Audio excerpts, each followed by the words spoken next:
नमस्कार दर्शक बंधु जय जगन्नाथ। आज हूँ सेप्टेम्बर 30 तारिख मंगलवार। तेज विलंब नक आसतु नजर पकेबा आज दिन ओडिशा तथा देश विदेशर प्रमुख खबर गुड़िक जो कैबिनेटर गुरुत्वपूर्ण बैठक तीन विभाग 4टी प्रस्ताव उपरे बाजिला मोहर। श्रम कर्मचारी राज्य बीमा ओडिशा रे प्रयोग 1948 63तम आईन संशोधन प्रस्ताव। यह 20 किंबा अधिक कर्मचारी नियोजित करिथिबा दुकान व्यावसायिक प्रतिष्ठान लागू हेबो। ओडिया साइन बोर्ड प्रदर्शन सेपटे दिन को कार्य 9 घंटा 10 घंटा को वृद्धि। कौन प्रतिष्ठान जड़े कर्मचारी 10 घंटार अधिक काम कले ओभर टाइम पाइबे। राति महिला कर्मचारी चाहिए काम करें लिखित सम्मति प्रदान करेंगे। सुरक्षा प्रति ध्यान देवे सरकार। सेपटे गोदावरीश आदर्श प्राथमिक विद्यालय योजना विद्यालय विकास प्रस्ताव अनुमोदित होइछि। शिक्षा अधिकारी आईन 2009 उद्देश्य को पूरण पर समन्वय रक्षा करी प्रति पंचायत स्तर में प्राथमिक स्तर में गोटे लेखाएं विद्यालय स्थापन हेबो। 3 वर्ष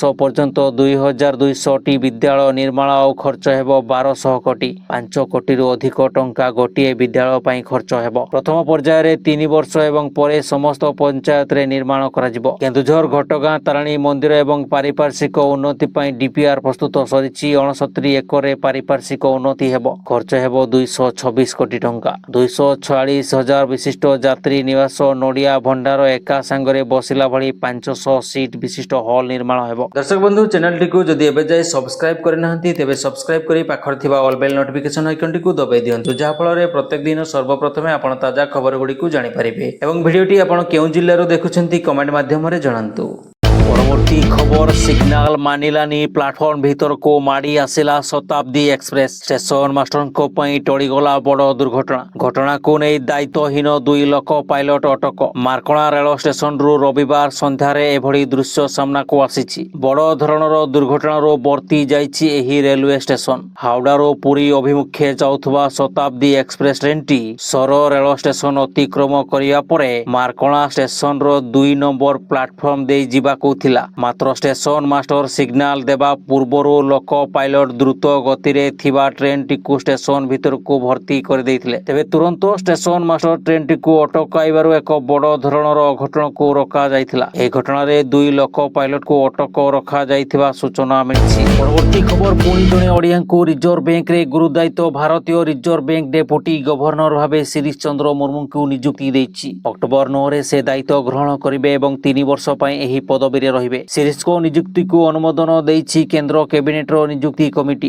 एबे रिजर्व बैंक रो एग्जीक्यूटिव डायरेक्टर अछंती शिरीष चंद्र मुर्मू। तांको घर मयूरभंज जिला बेतनटी रे। वर्तमान डेपुटी गवर्नर थिबा राजेश्वर राव को कार्यकाल अक्टोबर 8 रे शेष हेबो। एपटे शिरीष को शुभेच्छा अभिनंदन जणाइछंती मुख्यमंत्री मोहन चरण माझी। जणे सुयोग्य ओडिया देशर सर्वोच्च बैंक रे गुरुत्वपूर्ण पदवी रे अवस्थापित हेबा आम समस्तଙ୍କ ପାଇଁ गर्व और गौरवर विषय। तांकर दीर्घ अभिज्ञता देशर अर्थनीति को आहुरी सुदृढ़ करिवो बोली सोशल मीडिया रे लिखिछंती मुख्यमंत्री। सूचनायोग्य जे मयूरभंज जिला बेतनटी रो शिरीष चंद्र मुर्मू हेउछंती पूर्वतन सीएजी तथा जम्मू काश्मीर रो पूर्वतन उपराज्यपाल गिरीश चंद्र मुर्मू को भाई। परवर्ती खबर मुख्यमंत्री मोहन चरण माझी अध्यक्षतार सोमवार अनुष्ठित ओडिशा कैबिनेट बैठक रे फैक्ट्री आईन 1948 ओडिशा दुकान वाणिज्यिक प्रतिष्ठान आईन 1956 रे संशोधन को मंजूरी मिली। एही संशोधन अनुसार 20 बा ततोधिक कर्मचारी थिबा दुकान और प्रतिष्ठान गुड़िक वर्षर 365 दिन 24 घंटा खोला रहिबो। दैनंदिन काम समय 9 रु 10 घंटा को एवं त्रैमासिक ओभर टाइम सीमा 50 रु 144 घंटा को वृद्धि होइछि। कर्मचारी माने 6 घंटा निरविच्छिन्न काम करि परिबे बिना विश्राम नहीं। 10 घंटा बा साप्ताहिक 48 घंटार अधिक काम पई 2 गुण मजूरी मिलिबो। महिला कर्मचारी माने लिखित सम्मति एवं राज्य सरकार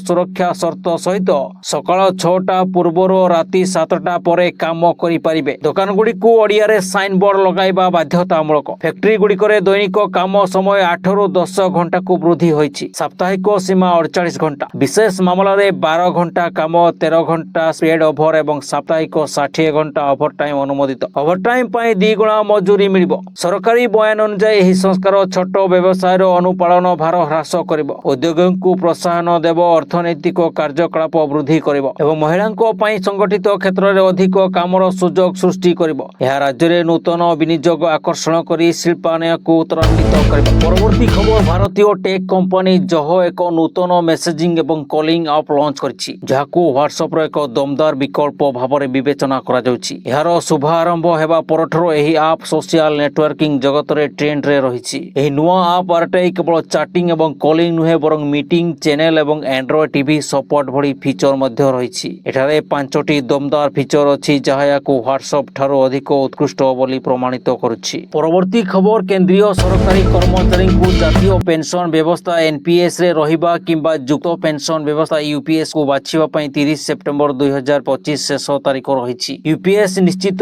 ମୁଦ୍ରାସ୍ଫୀତି ସହ ସମନ୍ୱିତ ପେନ୍ସନ ପ୍ରଦାନ କରୁଥିବା ବେଳେ ଏନ୍ପିଏସ୍ ବଜାର ଆଧାରିତ ଯୋଜନା, ଯାହା ଅଧିକ ପେନ୍ସନ ଦେଇପାରେ। ପେନ୍ସନ ପାଣ୍ଠି ନିୟାମକ ଏବଂ ବିକାଶ ପ୍ରାଧିକରଣ ନିଷ୍ପତ୍ତି ପାଇଁ ନିର୍ଦ୍ଦେଶାବଳୀ ଜାରି କରିଛି। 2 ସେପ୍ଟେମ୍ବରରେ ସରକାର ୟୁପିଏସ୍ରୁ ଏନ୍ପିଏସ୍କୁ ଏକକାଳୀନ ପରିବର୍ତ୍ତନ ସୁବିଧା ଘୋଷଣା କରିଛନ୍ତି। କର୍ମଚାରୀମାନେ ଏକଦା ଏନ୍ପିଏସ୍କୁ ବାଛିଲେ ପୁନର୍ବାର ୟୁପିଏସ୍କୁ ବାଛି ପାରିବେ ନାହିଁ। ଏହି ନିଷ୍ପତ୍ତି ଅବସର ନେବାର ଅତି କମ୍ରେ 1 ବର୍ଷ ପୂର୍ବ କିମ୍ବା ସ୍ୱେଚ୍ଛାକୃତ ଅବସର ପୂର୍ବରେ 3 ମାସ ମଧ୍ୟରେ ନେବାକୁ ହେବ। ଯଦି ନିଷ୍ପତ୍ତି ନ ନିଅନ୍ତି, ତେବେ ୟୁପିଏସ୍ରେ ରହିବେ। ପରବର୍ତ୍ତୀ ଖବର, ଭାରତ ଏବଂ ଭୁଟାନ ମଧ୍ୟରେ ସମ୍ପର୍କକୁ ଆହୁରି ମଜବୁତ କରିବା ପାଇଁ ସୋମବାର ସରକାର 4033 କୋଟି ମୂଲ୍ୟର 2ଟି ପ୍ରକଳ୍ପ ରେଳ ପ୍ରକଳ୍ପକୁ ଅନୁମୋଦନ କରାଯାଇଛି। ଏହି ପ୍ରକଳ୍ପଗୁଡ଼ିକ କେବଳ ଦୁଇ ଦେଶ ମଧ୍ୟରେ ସଂଯୋଗକୁ ବୃଦ୍ଧି କରିବ ନାହିଁ, ବରଂ ବାଣିଜ୍ୟ, ପର୍ଯ୍ୟଟନ ଏବଂ ଲୋକଙ୍କ ମଧ୍ୟରେ ଗତିକୁ ମଧ୍ୟ ସୁଗମ କରିବ। ସବୁଠାରୁ ଗୁରୁତ୍ୱପୂର୍ଣ୍ଣ କଥା ହେଉଛି, ଆପଣ ଏବେ ଟ୍ରେନ୍ ଯୋଗେ ସିଧାସଳଖ ଭୁଟାନ ଯାତ୍ରା କରିପାରିବେ। ପୂର୍ବରୁ ପଶ୍ଚିମବଙ୍ଗର ହାସିମାରାକୁ ଯାଉଥିବା ଏହି ଟ୍ରେନ୍ ଏବେ ସିଧାସଳଖ ଭୁଟାନର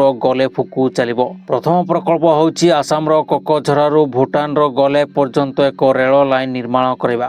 ଏହି 69 କିଲୋମିଟର ଲାଇନ୍ 3456 କୋଟି ଖର୍ଚ୍ଚ ହେବ। ଦ୍ୱିତୀୟ ପ୍ରକଳ୍ପ ହେଉଛି ପଶ୍ଚିମବଙ୍ଗର ବନରହାଟକୁ ଭୁଟାନର ସାମସ୍ତେ ସହିତ ସଂଯୋଗ କରିବ। ଏହା 20 କିଲୋମିଟର ଲମ୍ବା ଏବଂ 577 କୋଟି ଟଙ୍କା ଖର୍ଚ୍ଚ ହେବ। ନିଷ୍ପତ୍ତି ଘୋଷଣା କରି ରେଳମନ୍ତ୍ରୀ ଅଶ୍ୱିନୀ ବୈଷ୍ଣବ କହିଛନ୍ତି, ଭାରତ ଭୁଟାନ ସମ୍ପର୍କ ନିରନ୍ତର ମଜବୁତ ହେଉଛି। ପରବର୍ତ୍ତୀ ଖବର, ଆମେରିକା ରାଷ୍ଟ୍ରପତି ଡୋନାଲ୍ଡ ଟ୍ରମ୍ପ ସୋମବାର ଘୋଷଣା କରିଛନ୍ତି ଯେ ଆମେରିକା ବାହାରୁ ନିର୍ମିତ ସମସ୍ତ ଫିଲ୍ମ ଉପରେ 100% ତାରିଫ ଲାଗୁ କରାଯିବ। ଟ୍ରମ୍ପ କହିଛନ୍ତି, ଆମର ଫିଲ୍ମ ନିର୍ମାଣ ବ୍ୟବସାୟକୁ ଅନ୍ୟ ଦେଶଗୁଡ଼ିକ ଚୋରି କରି ନେଉଛନ୍ତି, ଯେମିତି ଶିଶୁଙ୍କ ମୁହଁରୁ ମିଠାଇ ଚୋରାଇବା। କାଲିଫର୍ଣ୍ଣିଆର ଦୁର୍ବଳ ଗଭର୍ଣ୍ଣରକୁ ଦୋଷୀ କରି ଟ୍ରମ୍ପ ଏହି ଦୀର୍ଘ ଦିନର ସମସ୍ୟାର ସମାଧାନ ହିଁ ଏହି ନିଷ୍ପତ୍ତି ବୋଲି କହିଛନ୍ତି। ପୋଷ୍ଟରେ make America great again slogan ସମେତ ସାଇନ୍ ଅପ୍ କରିଛନ୍ତି। ପରବର୍ତ୍ତୀ ଖବର, ପ୍ରତିଦ୍ୱନ୍ଦ୍ୱୀ ପାକିସ୍ତାନକୁ 5 ୱିକେଟରେ ହରାଇ ନବମ ଥର ଏସିଆ କପ୍ ଟାଇଟଲ ଜିତିଛି ଭାରତୀୟ ଦଳ। ହେଲେ ପୁରସ୍କାର ସମାରୋହ ସମୟରେ ଦେଖିବାକୁ ମିଳିଥିଲା ଅଜବ ଡ୍ରାମା। ଭାରତୀୟ ଦଳ ପିସିବି ମୁଖ୍ୟ ମହସିନ ନକଭିଙ୍କ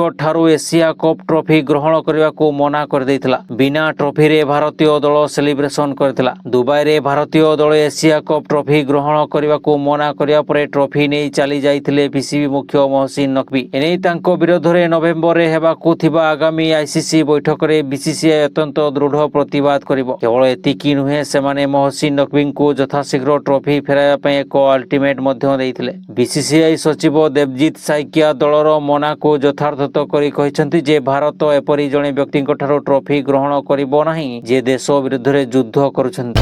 ପରବର୍ତ୍ତୀ ଖବର, ବିରଳ ପୃଥିବୀ ଖଣିଜ ପଦାର୍ଥ ଉପରେ ଚୀନର ଏକାଧିକାର ଶେଷ ହେବାକୁ ଯାଉଛି। ଚୀନ ସହିତ ଉତ୍ତେଜନା ପରେ ଭାରତ ମଧ୍ୟ ଦେଶ ଭିତରେ ଏପରି ଖଣିଜ ପଦାର୍ଥ ପାଇଁ ଏହାର ଅନୁସନ୍ଧାନ ବୃଦ୍ଧି କରିଛି। ଏହାର ଫଳାଫଳ ପୂର୍ବରୁ ଦୃଶ୍ୟମାନ ହେଉଛି। ରାଜସ୍ଥାନର ନାଗୌରର ଡେଗାନା ଅଞ୍ଚଳରେ ଲିଥିୟମର ଏକ ବଡ଼ ଭଣ୍ଡାର ଆବିଷ୍କୃତ ହୋଇଛି। ଏହି ଖଣିଜ ପଦାର୍ଥକୁ ଧଳା ସୁନା ମଧ୍ୟ କୁହାଯାଏ। ଏହାକୁ ଆଜି ପର୍ଯ୍ୟନ୍ତ ଦେଶର ସବୁଠାରୁ ବଡ଼ ଭଣ୍ଡାର ଭାବରେ ବିବେଚନା କରାଯାଏ। ଗୁରୁତ୍ୱପୂର୍ଣ୍ଣ କଥା ହେଉଛି, ଭାରତ ବର୍ତ୍ତମାନ ଏହାର ଲିଥିୟମ ଆବଶ୍ୟକତା ପୂରଣ କରିବା ପାଇଁ ଚୀନ ଉପରେ ନିର୍ଭର କରେ। ଏହାର ଯୋଗାଣର 70-80% ଚୀନ ଉପରୁ ଆମଦାନୀ କରେ। ତଥାପି ଏତେ ବଡ଼ ଭଣ୍ଡାର ଆବିଷ୍କାର ହେବା ସହିତ ଚୀନର ମହାଶକ୍ତି ଉପରେ ଭାରତର ନିର୍ଭରତା ଶେଷ ହେବାକୁ ଯାଉଛି। ଅଧିକ ଗୁରୁତ୍ୱପୂର୍ଣ୍ଣ କଥା ହେଉଛି, କେନ୍ଦ୍ର ସରକାରଙ୍କ ଖଣି ମନ୍ତ୍ରଣାଳୟ ମଧ୍ୟ ଲିଥିୟମ ଭଣ୍ଡାର ପାଇଁ ନିଲାମ ପ୍ରକ୍ରିୟା ଆରମ୍ଭ କରିଛି। ସେପ୍ଟେମ୍ବର 23 ତାରିଖରୁ ବିକ୍ରୟ ପାଇଁ ଟେଣ୍ଡର ଡକ୍ୟୁମେଣ୍ଟ ଉପଲବ୍ଧ ଏବଂ ଦାଖଲ କରିବାର ଶେଷ ତାରିଖ ଡିସେମ୍ବର 1, 2025 ରହିଛି। ପରବର୍ତ୍ତୀ ଖବର, ପାକିସ୍ତାନର ସେହବାଜ ସରିଫ ସରକାର ବିରୋଧରେ ପାକିସ୍ତାନ ଅଧିକୃତ କାଶ୍ମୀର ପିଓକେରେ ବିଶାଳ ପ୍ରତିବାଦ। ଆୱାମୀ ଆକ୍ସନ କମିଟି ଏଏସସି ଡାକରାରେ ବନ୍ଦ ପାଳନ କରାଯାଇଛି। ହଜାର ହଜାର ଲୋକ ବିଭିନ୍ନ ଦାବି ନେଇ ରାସ୍ତାକୁ ଓହ୍ଲାଇଛନ୍ତି। ଗାଡ଼ି ମୋଟର ଚଳାଚଳ କରୁନାହିଁ। ପାକିସ୍ତାନ ଅଧିକୃତ କାଶ୍ମୀର ପିଓକେରେ ସାମ୍ପ୍ରତିକ ଇତିହାସରେ ଏହା ସବୁଠାରୁ ବଡ଼ ପ୍ରତିବାଦ ମଧ୍ୟରୁ ଗୋଟିଏ ବୋଲି କୁହାଯାଉଛି। ପିଓକେ ବିଧାନସଭାରେ କାଶ୍ମୀରର ଶରଣାର୍ଥୀଙ୍କ ପାଇଁ ସଂରକ୍ଷିତ 12ଟି ଆସନ ଉଚ୍ଛେଦ। ରାଜନୈତିକ ଅର୍ଥନୈତିକ ଦୃଷ୍ଟିରୁ ପିଓକେ ଲୋକଙ୍କ ମାନଙ୍କୁ 70 ବର୍ଷ ଧରି ଅବହେଳା ଆଦି 38 ଘଟଣା ଏବଂ ଏହାର ସମାଧାନ ଦାବି ନେଇ ଆନ୍ଦୋଳନ କରୁଛି ଆୱାମୀ ଆକ୍ସନ କମିଟି। ଅଧିକାର ପ୍ରଦାନ କର ନଚେତ ଲୋକଙ୍କ କ୍ରୋଧର ସମ୍ମୁଖୀନ ହୁଅ ବୋଲି ଆୱାମୀ ଆକ୍ସନ କମିଟି ନେତା ଶୌକତ ନୱାଜ ମୀର କହିଛନ୍ତି। ଉତ୍ତେଜନାକୁ ଦେଖି ସବା ସରକାର ଅଞ୍ଚଳରେ ଇଣ୍ଟରନେଟ ସେବା ବନ୍ଦ କରିବା ସହ ସୁରକ୍ଷା ବାହିନୀ ମୁତୟନ କରିଛନ୍ତି। ଉତ୍ତେଜନା ବଢ଼ିବାରେ ଲାଗିଛି। ପ୍ରମୁଖ ସହରଗୁଡ଼ିକର ପ୍ରବେଶ ଏବଂ ପ୍ରସ୍ଥାନ ପଥଗୁଡ଼ିକୁ ସିଲ୍ କରାଯିବା ସହିତ ସମ୍ବେଦନଶୀଳ ସ୍ଥାନ ଉପରେ ସୁରକ୍ଷା କର୍ମୀ କଡ଼ା ନଜର ରଖିଛନ୍ତି।